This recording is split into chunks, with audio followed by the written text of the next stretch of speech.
Hey there! So, let's dive into the problem we're facing with this Angular upgrade.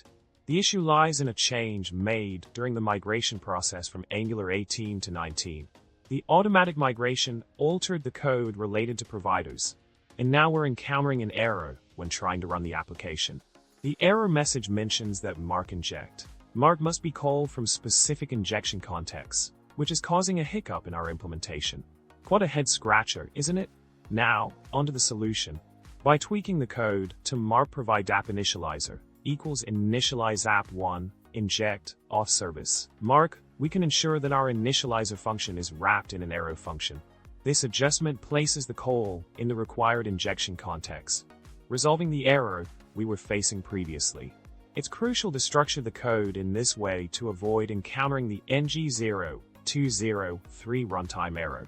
In summary, we tackled the problem of the ng0203 error that arose during an Angular 18 to 19 migration. By leveraging the adjusted code snippet mark provide app initializer equals initialize app1 inject off service mark, we were able to rectify the issue and successfully run the upgraded application. Remember, when it comes to Angular upgrades, attention to detail is key. Thanks for tuning in. Don't forget to subscribe, like the video, and drop a comment below.